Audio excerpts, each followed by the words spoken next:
Hey everyone, welcome back. I wanted to say hi to everyone that's been sending me these wonderful messages. I have to say this really started off as a project just for me to tell my story. My wife wanted me to share a story online, and I felt like overnight, all of a sudden, I have hundreds of new friends who've given me really good advice, good tips, and good ideas in general.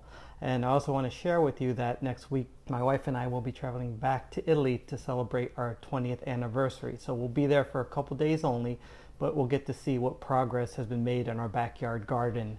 That being said, I also want to update you on some questions I've received recently, and those have to do with how we made payments to Italy. So before I make a video where I show you how we eventually got our house and closed on our house, I just want to show you a quick process of how we did the money transfers on that. So if you have any questions on that when we're done, go ahead and put them in the comments down below. If you like what you see, go ahead and subscribe, share it with a friend, and follow us on Facebook. Okay, so let's talk about sending the deposit from Florida to Italy. In Florida, we have Bank of America, pretty common bank in the United States, as you can imagine.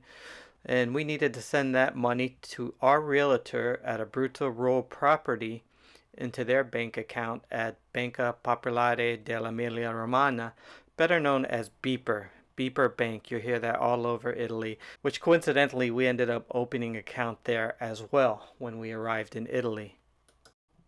So sending the deposit to Italy required us to do what Bank of America refers to as an outbound wire transfer. There is no fee for this, only the currency exchange rate.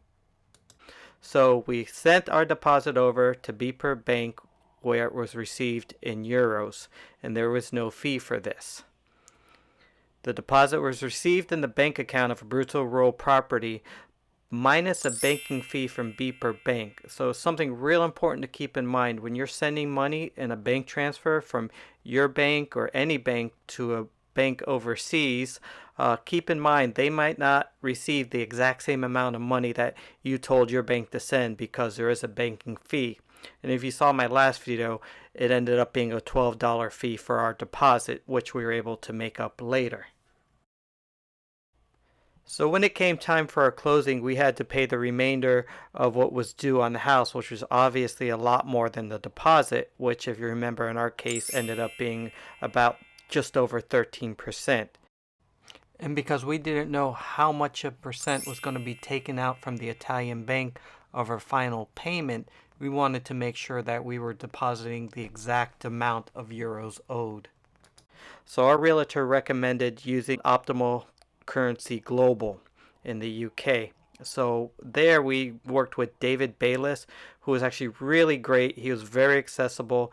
He helped us set up our account with them and told us how everything worked. He'd either call us or email us whenever he needed to. But keep in mind there is a time difference whenever you're dealing with something overseas.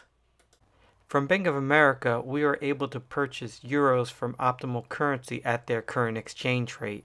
This transaction only cost us $45 from Bank of America, and guaranteed that a percentage would not be deducted from the Italian bank on the other end, thus guaranteeing the full amount being received.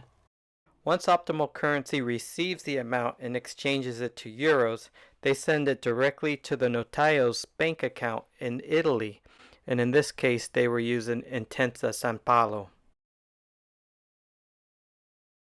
Something else that was very beneficial with having an account with Optimal Currency was being able to keep euros in there, and anytime we needed to send any payments to Italy, for example, somebody doing work on our house, we are very easily able to transfer to their accounts.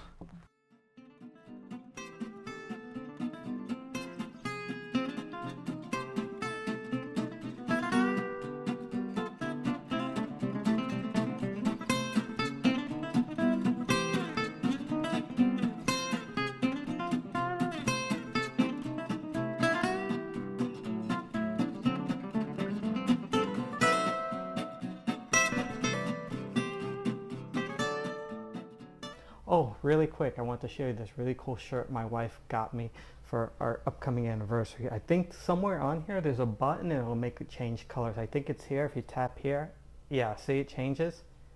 You can Click it again, there's another change. Click again, another change. I'm not quite sure how to turn it off. I think it's going a little bit crazy.